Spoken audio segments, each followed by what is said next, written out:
Hello and welcome to part 3 of the very first Minecraft Maker series. If this is your first time joining, in the past 2 episodes we went over the basics of modeling and texturing. In this episode we're going to go over how to set up your model for animation. So go ahead and open up your Goblin model. As you can see from the previous episode, I added a few more texture details, primarily to the apron and the hat here, just to give it a few more details to help it stand out from the rest of the model. Like I said before, texturing is something that you could continue to add so much detail to, but I just wanted to add a little bit here to kind of show you some variation. So yeah, go ahead, open up your model, and we'll get started on setting up for animation. If you look on the right hand side here on the outliner, you'll see all of your cubes set up. We went ahead and grouped most of them together in ways that make sense. We have like the body here, the head, the arm grouped together, and then the forearm underneath it. But what we need to do is go through and set up our pivot points. And pivot points establish essentially where you want a group of cubes to connect to the rest of your model. So I went ahead and set most of these up, but I'll just go ahead and show you setting up a few of these just to get an example. So I'll start with the arm here. And what I like to do is go into the quad view. So that can be found under view. And then if you go to toggle quad view, you can also use tab. And this is nice because you get to see your model from every angle. It just makes it a little easier to set up your pivot points. So you can go ahead and go to the pivot tool, or you can hit P on your keyboard. And we're going to set this up in a way that it makes sense where we want it to rotate from, essentially. So for me, what makes the most sense for this arm here is to have it centered on the top of the arm, and then we want it right against where it meets the body, so we're going to move it over here. And sometimes you might have to adjust exactly what the value is. So let's go to -8 on there, and then we're going to move it up as well, just so that it's right in the center of the arm. And that's essentially all it is when you're setting up pivot points. Just getting in a position where it makes the most sense, because we're going to be going through when we animate, rotating different parts of the model, and you just want it to be able to rotate on the axis and the pivot point that makes the most sense. So one thing that helps too is just isolating the model on the points that you want to set the pivot to. So remember, that's I on the keyboard to isolate a part of the model. And for the mouth here, we want the pivot point to be kind of right at this corner where the jaw meets the rest of the mouth. So let's move this back a half point. And then right up at that corner, that's good. And then it looks like in our other views here, it's centered on the model and in a good spot. So you can see too, when we go back to rotate, what that's going to allow is for the mouth to open and close here, give it a little more detail. And once we have the pivot point set up, what we're going to do is hit I again on our keyboard, just to get the rest of the model back. And then if we hit tab, we can go back into our main view here. And you're just going to go through for each of these groups and set up the pivot points that make the most sense. Like I said before, I went through and kind of set up all these points in spots where I thought they were most fitting. And then I also went ahead too and added a root joint. And it's not 100% necessary, but what I like about that is I can then separate out the body and the legs separately. So then we can have the body kind of move side to side without having to counter animate the legs. It's up to you. Some people would prefer having the legs parented to the body here and have everything move together, but for me it made the most sense to have the legs separated. It just makes it a little easier for some of the animations. So let's go ahead and move over to our animation tab, and we'll show you how to do a basic walk cycle. And the first thing that we need to do is create a new animation. So go ahead and go up to the top left here where it says Add Animation. And we're just going to name this Walk. And the two principles I'd like to focus on for animation are timing and spacing. Timing is essentially how long it takes to do a certain action. So when it comes to a walk, compare the leg movements of, say, a chicken versus a bear. So in that sort of a walk, the chicken's going to be moving back and forth a lot faster with its legs compared to a bear that might be kind of lumbering back and forth in a slow motion. So the overall time that it takes is the timing. And then spacing is essentially how you get from point A to point B. So when it comes to your leg movement, for example, are you moving at a constant speed the entire time? Is your leg starting slow and then speeding up? Does it start fast and then eventually slow down? All those different variations are how you get a certain spacing. And when you combine both the timing and the spacing, that's how you get the overall kind of aesthetic and look to your animation. And it adds a lot of character based on how you change up those two things. So when it comes to our goblin here, I feel like it's going to be much closer to that bear, where all of its movements are a little bit slower, especially when you have like the big arms here. It's going to take a lot of energy to move those arms from point A to point B. So I could see it being something that maybe starts slow, speeds up a little bit, and then goes back to slow to get that spacing. But yeah, when it comes to timing, again, it's going to be probably a bit slower than some of the other mobs that you might have. So to start here, let's go to our outliner, and we're going to click on all the different joints of our character that we plan on animating. So I just go ahead and get those loaded up. And you can see it starts to get pretty big in the timeline here. And to start, we're just going to animate the rotation. So what I like to do is go to our filter channels and just have rotation checked. And that's going to clean up your timeline a lot, just to make it a lot easier to deal with and figure out. And one thing that also helps too is to select objects in the order that you want to animate them to. So I'm going to clear this for now. Let's go back. We're going to start with, say, the body, and then we'll animate the arms, and let's say the forearms and the legs, and then we'll click the head and the mouth. And that just kind of helps organize it a little bit, just so you can have like parts together. And when I like to start animating, what I do is I like to animate the most extreme points of a movement. So when it comes to a walk, I would say the extreme point is when the legs and arms are fully extended in opposite directions. So let's go ahead and start with that. So I'm going to select our arm here, and let's go to our rotate, or you can hit R on your keyboard. And let's start by just getting that first extreme pose. You can also go on the left-hand side here and enter in a value. So I'm going to enter in 45 for that arm. For the other arm, we're going to move that back. So this arm was at negative 45. We'll make this arm a positive 45.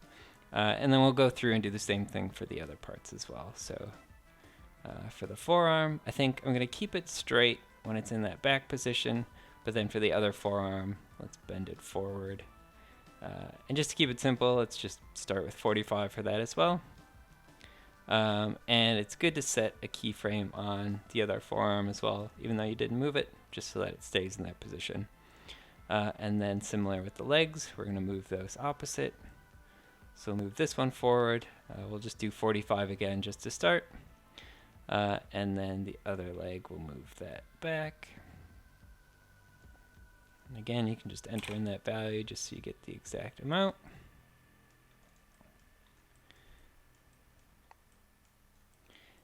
And then I think what I'll do too is I'm going to start to move the body a bit as well. So for this rotation, what I'm going to do is more of like a side-to-side movement to the body rather than going back and forth. So in this pose here, I'm going to have just a slight tilt. Let's just do, say, -5. And then we're going to figure out kind of how long we want our animation to be. So I'm going to say for a complete cycle, let's start with somewhere around I don't know, like 1.5 seconds or so for the loop. So you have your beginning and end the same, and then we're gonna go to roughly the middle, and then we're gonna animate the opposite way as well. So let's go through again. So for this arm, we had it at 45, so then we're gonna move it forward. We'll have this be, yep, -45. And then similar for the forearm, we're gonna bend that up just like the other one is. And then we'll go through and do the opposite arm here. And just like how we had the forearm before, we're gonna set this one so that it's kind of going back straight again. So we'll set that back to 0. And then for the body, we're gonna move that opposite way here. And then same for the legs.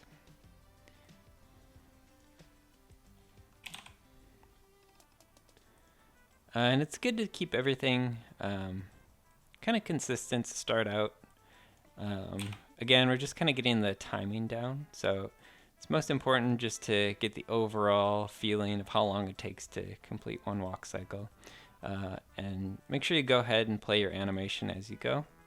So right now I have it just playing once. What you can do is you can right click on your animation up here and set the loop mode to loop. And then when you go through and play, you'll get a full looping animation. And it's good to kind of test stuff out, try stuff going shorter, longer walk, just so you get the right feeling. You're just trying to block out the major movements at this stage. So I think this is pretty good for just kind of a basic timing for animation. Feels a little bit slower compared to other mobs, but I feel like that fits well with this character. So I like that overall. I think what I'm also going to do is add a little bit of a head bob as well. So when it's in these most extreme kind of poses, I'm going to have the head tilted, not the mouth, let's do the head. I'm going to tilt that down just a little bit. And let's just, I don't know, even do like 5 degrees just on that. And then we can copy over values as well, just by doing Control-C, Control-V. So let's get those extreme points copied down. And then when it's at its more neutral pose, we'll have the head kind of go back to its original position. So we'll set this back to 0 here. And let's see how that looks. Yeah, that's good. I think we could even increase it a little bit if we select both these keyframes and change this to 5, or actually -5 here. So then we have at the extremes, it goes to value of 5 going down, and then when it gets to more of the middle point, his head is up a little bit. So let's try that out and see. And then it looks like the other frame here still need to change. I see I selected this one, so it should be at negative. Sorry, these should be at -5. Let's try that again. Okay. Yeah, I like that so far. So that's pretty good for timing. So now what we're going to do is move on to our spacing. And that's, again, how you get from point A to point B. So right now everything is kind of happening at a very even pace. And it's a little boring. So in order to change that up, what we're going to do is add some eases to our animation. And essentially what we'll do for that is we'll go to our extreme points and we'll have it hold there for a little bit. So you can select, let's just start with the arms for now. So we'll do the arms and the forearms. What I like to do is just copy these keyframes. Let's move forward, say 4 frames here. And we'll paste those in. So now it essentially stays at that position for those 4 frames. And we'll copy those over to the end as well, moving back 4 frames. And then to keep it from just staying perfectly still, what we can do is adjust these. so that they have just a little bit of movement to it. So started at 45, let's say it just moves to 40 there. And we'll do the same for the other joints as well. So the forearm stays at 0. Let's say it gets a little bit of movement. We'll go to -5. And then for this one, go to 40. So now when we go back from the start to that spot there, it's got a little bit of movement, which is nice. And then I'll copy those over to the end as well. So now at the endpoints here, we'll have a little bit of an ease. So you can see that in the forearm, when it gets to the extreme point, it slows down a little bit. And we'll do the same for the middle as well. So let's move back 4 frames and set. Make sure you don't have the keyframe selected, otherwise it'll set that specific keyframe itself. So it's better to just set a keyframe here and then change the value. And then you can take that and copy it over, but let's just do all of these first. So again, this one's at 45. So let's set a keyframe, change this to -40. And then we'll do the same for the forearms as well. So this one was at -45, so let's set a keyframe, change this to 40. That one was at 0, so we'll set a keyframe. And I can never remember which way it goes, so you can just add a little bit of movement here, just to see what direction you need to go. So that one will be -5. And then we'll copy those over and go for the other direction, paste, and let's see what that looks like. So yeah, make sure you check it out kind of at different angles. I'm starting to like this a lot though. It's got kind of that slowed down movement towards the extremes of the animation, which definitely adds some weight to the arms, which I like a lot. And if you want, you could go ahead and add that same easing to the body and the legs as well. But for now, I'm just going to keep that because I feel like the arms are sort of the biggest focal point here. It definitely adds a lot of character there. And the last principle that I want to add as well is overlapping action. And you can think of that kind of if you were to move a rope through the air. The beginning of the rope is going to go to that extreme point, and then the rest of it is going to follow slightly after and overlap in that action. So we're going to add that to our animation as well. And similar to the rope, the further down the chain you get, the more delayed the action is. So that also happens on the arm and the forearm here as well. Obviously on a much more subtle scale than what a rope would be, but the same thing applies. So the forearm would follow slightly after the movement of the arm. I'm also going to add a little bit of mouth movement too, similar to the head bob that we have. I'm going to say every time it bobs down, let's add a little bit of movement to the mouth. So we'll say maybe just like 10 degrees down there. So we're going to copy that over to those extreme positions. And then when it gets back to here, we'll go back to more of a closed position. So we'll set that to 0. Let me just check and see what that looks like. Yeah, I'm liking that. And I think that'll be good too for overlapping action. So what I'm going to do is I'll take all of these keyframes and I'm going to offset them slightly. So I'm going to move 2 frames ahead. And then I think I'm also going to move the mouth another 2 frames ahead. And that's kind of like the overlap of the chain there. So the body moves, and then the head moves, and then the mouth moves. But right now it kind of throws off our loop. So what we're going to do after we move those forward is just go to the end of our animation, and we're going to set a keyframe for both of those. And then we're going to copy those keyframes back to the beginning, and then we can get rid of that excess at the end there. and just make sure you set your timeline back. And let's see what that looks like with a little bit of an overlap. Yeah, I like that. I think adding a bit of overlap there makes it feel a little bit more natural too, because in any kind of movement, you're not going to be doing the exact same thing at the exact same time. There's going to be slight delays to your movements here.